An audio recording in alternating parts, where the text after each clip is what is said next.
Hai, Mike di sini. Kami yakin kalian udah pernah lihat TV-TV super canggih macam QLED 8K bikinan Samsung yang gede banget berlabel harga ratusan juta. Tapi baru kali ini kami merasakan sebuah TV yang harganya miliaran rupiah.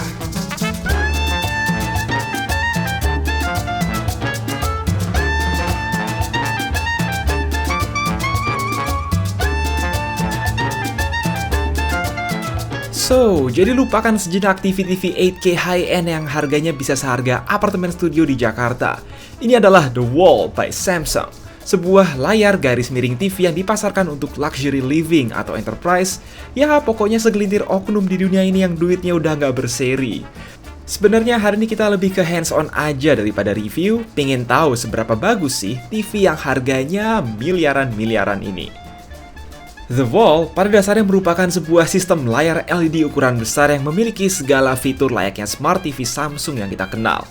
Ada beberapa pilihan model, konfigurasi, dan ukuran, namun The Wall yang ada di hadapan gue ini tipenya IWR berukuran 146 inci, terdiri dari 16 panel LED yang dirangkai menjadi sebuah TV 4K rasio 16:9 raksasa.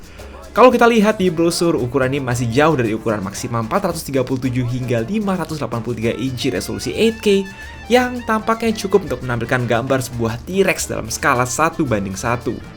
Rumornya sih, tipe yang ini harganya 6 miliar. Rasanya gue nggak perlu tanya yang 583 inci itu berapa harganya. Hehe. Tapi ya, beli TV ini tentu sudah sepaket dengan harga perakitan dan pemasangan, jadi nggak perlu pusing.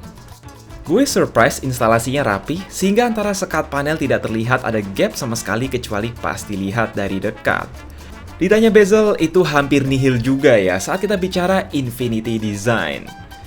Meski ketebalan frame The Wall adalah sekitar 6 cm jika bracket ikut dihitung. By the way, framenya ini bisa pesen desain custom juga loh, biar sesuai sama ruangan tempat TV kalian ini bertengger. Bahkan khusus untuk seri komersial yaitu tipe IWJ, sub-panel-panelnya modular sehingga bisa dirangkai dan digabung-gabungin sesuai kebutuhan. Keren abis. Untuk percolokan input, output, dan sebagainya itu dihandle oleh sebuah set-top box yang terpisah dan bisa disembunyikan. Contohnya, ini diumpetin di dalam rak.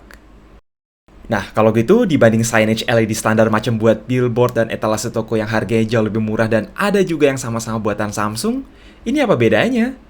Faktanya ada cukup banyak perbedaan dan inovasi baru yang membuat produk ini seharga puluhan kali mobil gue. Setidaknya ada 7 teknologi atau fitur yang mereka highlight daripada The Wall.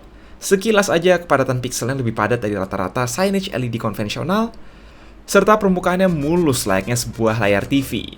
Maaf ya Samsung, ini gue pegang-pegang soalnya penasaran, haha. Hal bernama Black Seal Technology inilah yang membuat kontras dan warna hitam di TV ini begitu deep dan terlihat bagus. Jauh lebih rata dan pekat dibanding LED billboard dan sejenisnya, terus refleksinya pun minim jika kita bandingkan dengan TV berlapis kaca atau plastik glossy pada umumnya. Berkat ultra chroma dan quantum HDR teknologi pun, warna yang ditampilkan juga jadi lebih murni, jelas, dan lebih akurat. Mungkin ada yang bertanya, kalau mau layar segede ini, kenapa nggak pakai proyektor 4K aja? Lihat, dengan brightness up to 2000 nits, layar ini tetap jelas sekalipun kena cahaya matahari dari jendela. Ditanya enak apa nggak nobar di TV ini, jelas enak banget lah. Segalanya terlihat sangat vivid dan tetap tajam selama kita nontonnya lebih dari jarak 3 meter. Toh, orang kaya pasti punya ruang utama yang besar kan? Nggak kayak kita-kita yang tinggal di apartemen 20 meter persegi aja udah luas. Hahaha. Optimalnya sih tentu buat nonton konten 4K, tapi kalau mau nonton video yang resolusinya lebih rendah sekalipun, akan dibantu AI upscaling yang lumayan lah berkat Quantum Processor Flex. Bicara soal UI, pada dasarnya produk ini sama-sama menggunakan OS Tizen layaknya Smart TV Samsung normal, yang harganya puluhan bahkan ratusan kali lebih murah. UI-nya cukup familiar, kita bisa lihat aplikasi-aplikasi macam YouTube dan Netflix yang sudah terinstall, atau bisa juga download banyak aplikasi lain di App Store via Wi-Fi. Paling yang dapat bonus fitur dari UI ini adalah saat kita mengakses ambient mode. Itu banyak banget opsi background alias karya seni dan foto-foto estetik yang bisa kalian pilih, baik statis maupun dinamis. Tentu penting ketika TV raksasa ini kalian pakai sebagai pajangan di tembok ruang tamu, ruang kantor, atau ruang pameran ketika tidak digunakan untuk menampilkan konten video dan sejenisnya. Udah gitu, ini semua masih bisa di-custom lebih jauh melalui aplikasi yang bisa di-download di sebuah tablet.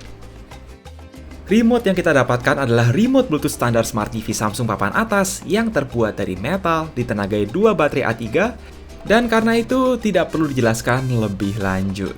Speaker? Well, itu dijual terpisah. Pada akhirnya, apakah masuk akal saat ini bagi seseorang untuk ngeluarin duit seharga rumah mewah untuk essentially melengkapi tempat tinggal atau properti dengan sebuah tembok hidup? Mungkin tidak, at least untuk 99,9% penonton channel ini. Cuman ya, itu berlaku untuk setiap produk generasi pertama rasanya.